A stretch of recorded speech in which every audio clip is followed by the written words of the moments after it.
সহপাঠীকে ধর্ষণের অভিযোগে এক ছাত্রকে কিন্তু বহিষ্কার করেছে বুয়েট প্রশাসন এবং এরপরই কিন্তু লক্ষ্য করেছি তার বিরুদ্ধে একটি মামলা হয়েছে এবং গতকাল রাত কিন্তু বেশ উত্তাল হয়ে পড়েছিল বুয়েট ক্যাম্পাস এবং আমরা লক্ষ্য করেছি এক ছাত্রীকে ধর্ষণের অভিযোগে এক শিক্ষার্থীকে বহিষ্কার ও শাস্তির দাবিতে কিন্তু মঙ্গলবার রাত থেকেই, ঠিক যদি বলা যায় রাত 9টার পরপরই আসলে সেই বিক্ষোভ শুরু হয়, যা মধ্যরাত গড়িয়েছে এবং সেই মধ্যরাতে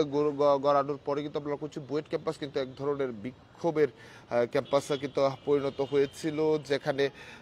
শিক্ষার্থীরা আসলে তার সহপাঠীকে, এক নারী শিক্ষার্থীকে কিন্তু ধর্ষণের প্রতিবাদে তারা বিক্ষোভ করছিলেন এবং মধ্যরাত পর্যন্ত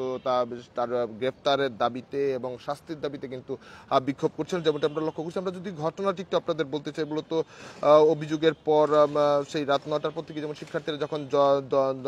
জমায়েত হতে থাকে এবং এক পর্যায়ে কিন্তু সেটি বহিষ্কার এবং পুলিশ এসে কিন্তু তার মামলার প্রেক্ষিতে কিন্তু তাকে কিন্তু গ্রেফতার করে নিয়ে যায়। যদি বলা যায় ছাত্র কল্যাণ পরিচালক যিনি কিনা ছিলেন অধ্যাপক এ.কে.এম. মাসুদ শিক্ষার্থী দুচে বলেন কিন্তু বিক্ষোভকারী শিক্ষার্থীদের দাবির প্রেক্ষিতেই বিশ্ববিদ্যালয় কর্তৃপক্ষ কিন্তু সেই শিক্ষার্থীকে বহিষ্কার আদেশ দেয়া হয়। তবে সেই সাময়িক বহিষ্কারের বিরুদ্ধেও কিন্তু আসলে তারা বলছিলেন স্থায়ী বহিষ্কার করতে হবে, তবে সেটি কর্তৃপক্ষ না থাকে। মূলত ঘটনা যদি বলা যায় বুয়েটের 21 ব্যাচের শিক্ষার্থী শ্রীশান্ত রায়ের বিরুদ্ধে একই বিশ্ববিদ্যালয়ের এক ছাত্রীকে ধর্ষণের অভিযোগ ওঠে এবং সেই প্রেক্ষিতেই কিন্তু বিশ্ববিদ্যালয় বাংলাদেশ প্রকৌশল বিশ্ববিদ্যালয় যেটি রয়েছে সেখানে কিন্তু বিক্ষোভ শুরু হয় এবং বিক্ষোভের এক পর্যায়ে সহপাঠীরা সহ যারা রয়েছেন তারা কিন্তু গতকাল রাতেই কিন্তু জমায়েত হয়ে এক ধরনের কড়া বার্তা কিন্তু তারা দিয়েছেন, কোনো ধরনের মার্সি তারা দেখতে চায় না এবং তারা আসলে তার বিচার কার্য দেখতে চায় এবং যে একসময় কিন্তু তাকে হল থেকে নিয়ে আসা হয় এবং সেখানেও কিন্তু তাকে লক্ষ্য করে কিন্তু জল ঢিল ছোড়াছুড়ি সবই কিন্তু হয়েছে। এক ধরনের রোষানল কিন্তু যদি বলা ক্ষিপ্ত হয়ে পড়ে কিন্তু শিক্ষার্থী তাদের আরেক সহপাঠীকে ধর্ষণের অভিযোগের কারণে, কেননা এই ধর্ষণের প্রেক্ষিতে সেই নারী শিক্ষার্থীর সঙ্গে যে হেনস্থাটি করেছে যেন বুয়েটে এরকম আর কেউ কোনো ধরনের এরকম কর্মকাণ্ড করার সাহস না পায়, সেটি কিন্তু তারা শিক্ষার্থীর পক্ষে আহ্বান জানিয়েছিল। তবে যেমনটি আমরা জেনেছিলাম যে আজকেও বিক্ষোভ কর্মসূচি হবার কথা ছিল, তবে যেমনটি আমরা এখন আবার কয়েকজন শিক্ষার্থীর সাথে কথা বলে জানতে পেরেছি তো গতকাল রাতেই তাদের দাবি প্রেক্ষিতে বহিষ্কার এবং তার বিরুদ্ধে মামলা বিশ্ববিদ্যালয় প্রশাসন নিজেই কিন্তু বাদী হয়ে সেই মামলাটি করেছেন এবং সেই মামলার প্রেক্ষিতে গতকাল রাতেই যেহেতু সেই আসামি যার বিরুদ্ধে ধর্ষণের অভিযোগটি রয়েছে এবং শিক্ষার্থীরা বিক্ষোভ করেছেন শ্রীশান্ত রায়ের বিরুদ্ধে, তাকে কিন্তু গ্রেফতার করে পুলিশ, তাকে কিন্তু আটক করে নিয়ে যায় এবং আটক করে নিয়ে যাওয়ার পরেই কিন্তু শিক্ষার্থীরা কিছুটা উত্তেজনা প্রশমিত হয় এবং তারপর আসলে শিক্ষার্থীরা তার বিচার নিশ্চিতের কিন্তু এখন দাবি জানাচ্ছে। যদি আমরা আবারও একটু বলি, মূলত এক ছাত্রীকে ধর্ষণের অভিযোগই কিন্তু বহিষ্কার ও শাস্তির দাবিতে রাত থেকেই যখন বিক্ষোভ চলছিল তার এক পর্যায়ে কিন্তু রাতেই মধ্যেই কিন্তু সেই অভিযুক্ত শিক্ষার্থীকে সাময়িক বহিষ্কার করা হয়, সেই সঙ্গে বিশ্ববিদ্যালয়ের পক্ষ থেকে মামলা করা হয় এবং মামলা দায়ের করার পরপরই কিন্তু তাকে গ্রেফতার করে পুলিশ এবং এই বিষয়ে কিন্তু বুয়েটের ছাত্র কল্যাণ যিনি পরিচালক ছিলেন অধ্যাপক এ.কে.এম. মাসুদ শিক্ষার্থীদের উদ্দেশ্যে কিন্তু তাৎক্ষণিকভাবে তিনি তার প্রতিক্রিয়া জানিয়েছিলেন। বিক্ষোভকারী শিক্ষার্থীদের তিনি বলেছিলেন মূলত শিক্ষার্থী দাবির প্রেক্ষিতে বিশ্ববিদ্যালয় কর্তৃপক্ষ একটি বহিষ্কার আদেশ জারি করেছে। ইলেকট্রিক্যাল অ্যান্ড ইলেকট্রনিক ইঞ্জিনিয়ারিং বিভাগের 21 ব্যাচের শিক্ষার্থী শ্রীশান্ত রায়কে সাময়িকভাবে বহিষ্কার করা হয়েছে।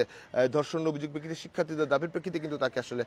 বহিষ্কারটি করা হয়। তবে উপস্থিত শিক্ষার্থীরা এমন ঘোষণা শোনার পরে কিন্তু তারা না বলে ওঠেন ও শিক্ষার্থীরা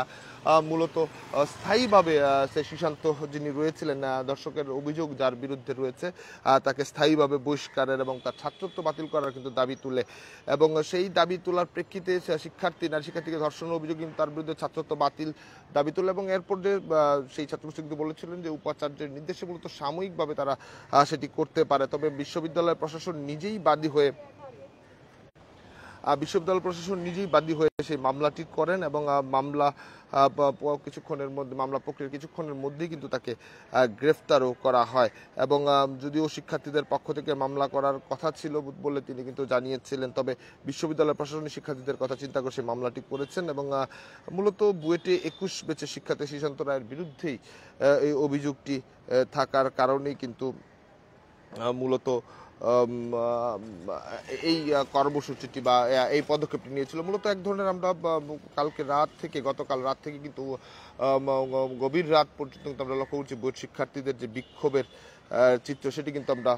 লক্ষ্য করেছি, এবং যেটি এক পর্যায়ে কিন্তু বুয়েট ক্যাম্পাস কিন্তু অনেকটাই উত্তপ্ত হয়ে পড়ে। তার শাস্তির দাবিতে বিক্ষোভ মিছিল শুরু হয়, অবস্থান কর্মসূচি শুরু করে, এবং যে প্রেক্ষিতে এক পর্যায়ে কিন্তু প্রশাসন বাধ্য হয়ে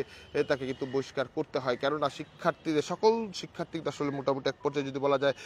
তারা নেমে পড়েছিল। তারা চায় না তাদের ক্যাম্পাসের কেউ আসলে ধর্ষণের মতো ঘটনার সাথে সম্পৃক্ত, এবং যারা ধর্ষণের শিকার সে যেই হোক না কেন তার বিচার নিশ্চিতের দাবি তারা কিন্তু আসলে তুলেছিল। দর্শক, এই ছিল যদি বলা যায়। এবং তবে আজ সকাল থেকে যেমনটি আমরা লক্ষ্য করেছি বুয়েটের যে ক্যাম্পাস আমরা দেখেছি, এখানে কোনো ধরনের শিক্ষার্থীদের তেমন উপস্থিতি আসলে নেই, কেননা যে কর্মসূচির কথা ছিল, যেহেতু তাদের দাবির প্রেক্ষিতে তারা যে দাবিটি চেয়েছিল বহিষ্কার এবং সেই সঙ্গে আইনি পদক্ষেপ কিন্তু বিশ্ববিদ্যালয় প্রশাসন নিজ থেকে নিয়েছে। সুতরাং যে কারণে শিক্ষার্থীদের এখন আসলে